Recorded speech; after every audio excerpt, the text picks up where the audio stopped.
Iceland's Heimir Hallgrimsson is set to be unveiled as the Reggae Boyz' new head coach on Friday. The Icelander will arrive in Jamaica this week. Jermaine Brown tells us more. 55-year-old Heimir Hallgrimsson is set to arrive in Jamaica on Wednesday as he begins his tenure as the new Reggae Boyz head coach. When contacted on Tuesday by TVJ Sports, JFF's technical committee chairman Rudolph Speed was tight-lipped about the development, but did not deny news of Hallgrimsson's appointment as the new head coach.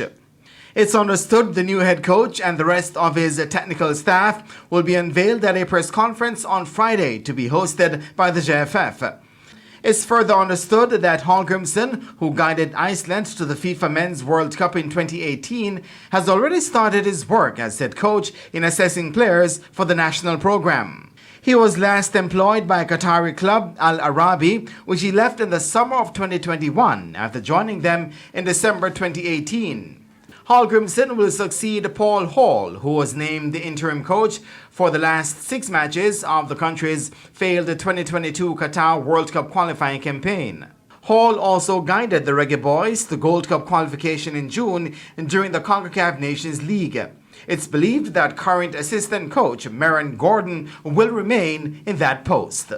Jermaine Brown reporting for TVJ Sports.